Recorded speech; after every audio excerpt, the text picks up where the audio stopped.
session is a general review of Microsoft's Dynamics AX 2009. In this session, we'll cover general navigation. We'll look at some of the new screen formats presented in this version. And we'll also discuss some of the general features that you'll find throughout the system. When I log into AX 2009, I'm presented with a screen as you see.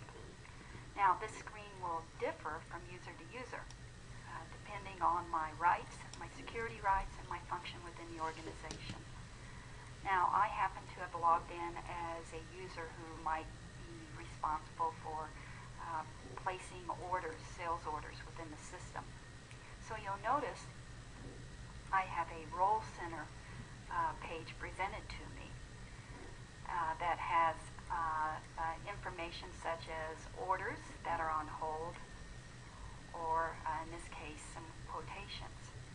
Microsoft actually interviewed over 2,000 different companies and initially came up with about 30 different Role Center type pages out of the box.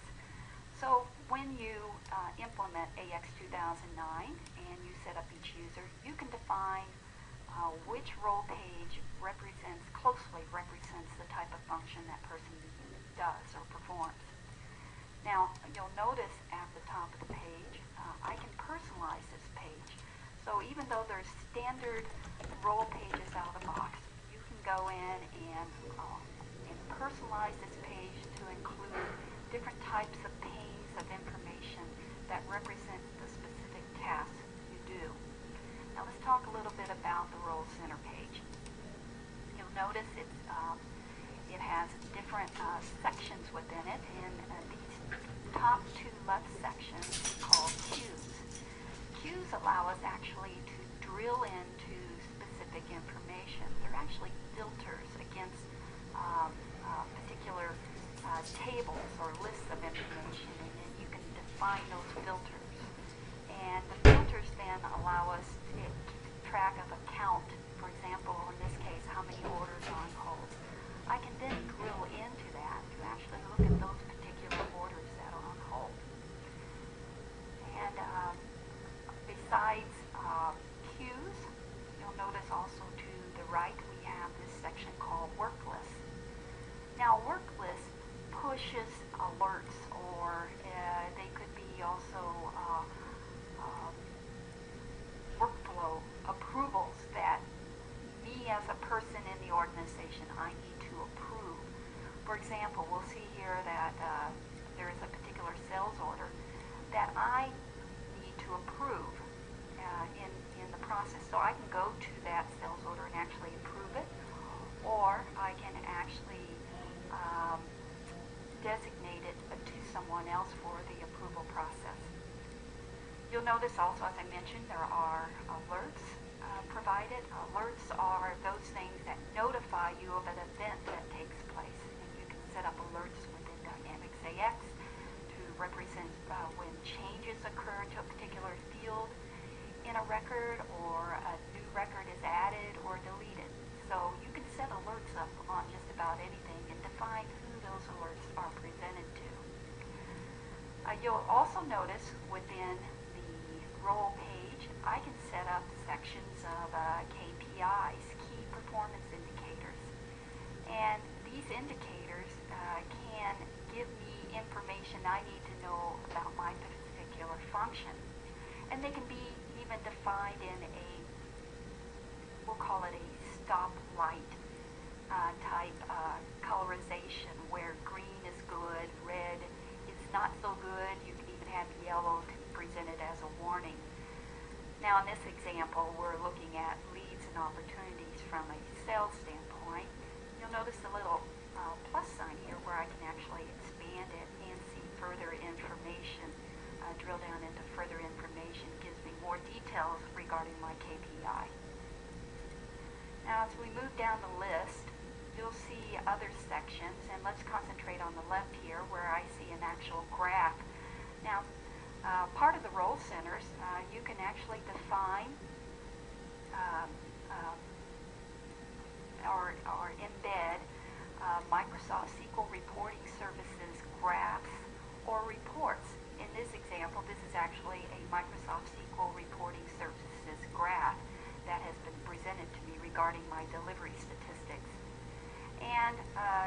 notice I can actually click on it and actually bring up a more detailed report that gives me further information regarding that graph.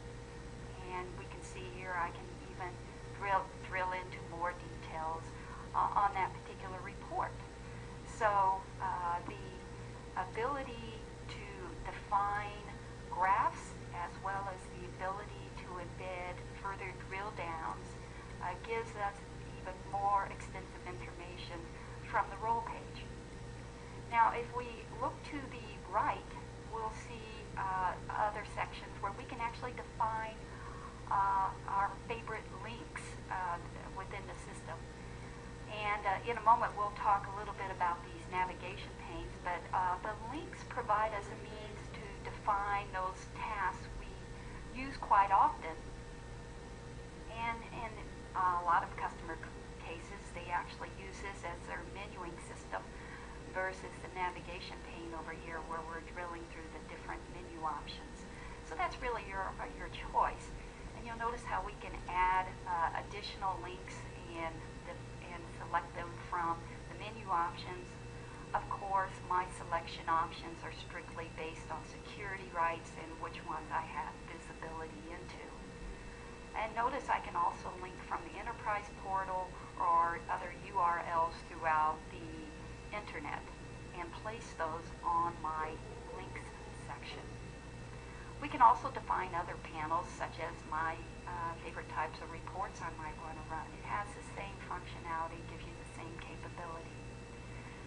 Other things you can put on your role center or role pages could include, since this is a Microsoft product, you could have a pane that actually presents a spreadsheet.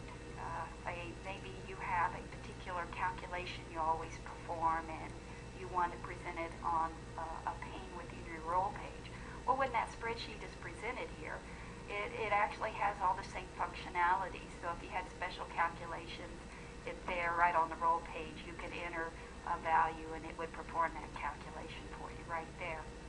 You could also present parts out of your Outlook box or your Exchange, Microsoft Exchange or Outlook box. Maybe I want to show in a pane my calendar or my task list. So those are just some of the things that you can present on your role page. This role page can continue down to where it can be as large as you want. You just simply roll through it like I'm doing. Now, as I mentioned, I logged in and I happen to be an order processor. Just to show you a little bit of the different role pages that are available. Me being a demoer, I have access to things that a standard user will not have access to. I can actually change my role pages. Now, as I mentioned, when you assign a user to a role page, they're not going to be able to do this, but I just want to present to you some of the different role pages and the looks and the feel that you get out of the box within Dynamics AX. So, for example, if I'm the chief executive officer within the organization, mine might look totally different. In this case, you see I have several more KPIs available to me to review. And one of the other things I think is worth mentioning at any of these KPIs, you can add your own by simply clicking, selecting a cube that you want to pull the information from, and then selecting the specific information that you want to be presented, and then of course the format of how you want it to be presented to you. So in this case, if we selected that one, we now have added total expenses to our KPIs. It's really that simple. Now, there's another reason I brought this particular role center up. Let's say as a executive that I may not spend much time in Dynamics AX, but from time to time I might want to review information, and I may want to see my particular role center, which has this management information. I may want to see it from anywhere. So this is a great opportunity to talk to you a little bit about the enterprise I'm at home and I log into the internet, from the link, from the company link, I can get to the enterprise portal within Dynamics AX, and then based on who I am, notice the role page it brings up in through the enterprise portal. Even though I'm on the internet, I have the very same role page that is presented to me if I'm running it from the client within the company. And notice that total expenses that I just added, of course, is presented right there also. So no matter where I'm at, whether I'm within the company or accessing the company, the information remotely through the internet, I have my same type of information presented to me real time within the system. Okay, let's return back to the AX client and talk about other parts of the screen. Now, in the top part of the screen, you'll notice there is an address bar similar to what you would see using the Windows Explorer. You'll notice there's arrows for going backwards and forwards from screens that you were previously on. Now, also, you'll notice it works very much like the Internet Explorer. This position tells me right now that I'm in company QMC. Now, based, of course, on my security rights, I could then switch to any other companies I have rights to go into. Along with the address bar, you'll notice that you have a toolbar very similar to what you would have in the other Microsoft products that you might use.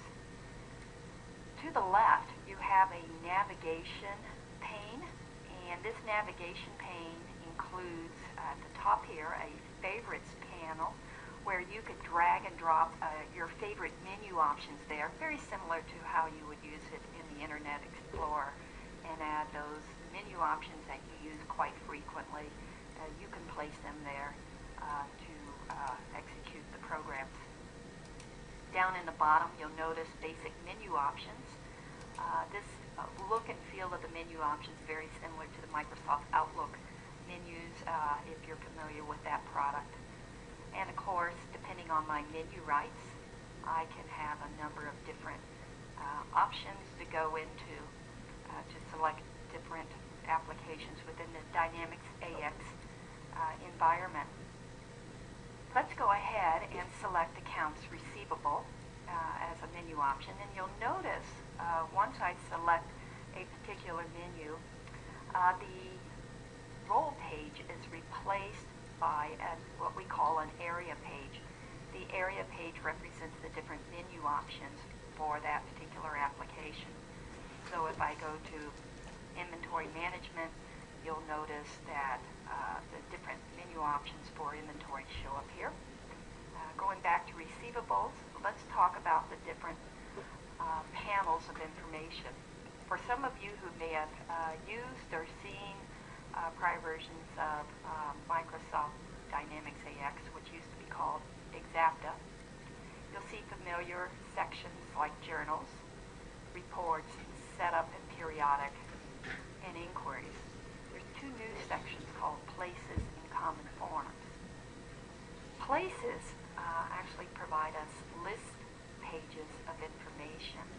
Let me give you an example. I'm going to expand customers, and you'll see that there are a number of different options. Besides being able to go in and see my customers, I can also look at customers on hold, or past due customers, or other type of customers that I've defined in a filter format.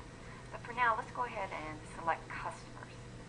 And you'll notice we get a list page view of all our customers within the system. Now, for some of you who use Microsoft Office 2007, you are probably familiar with this top area called a ribbon section. The ribbon section allows us to select a particular customer and then execute other functions for that customer from this ribbon section.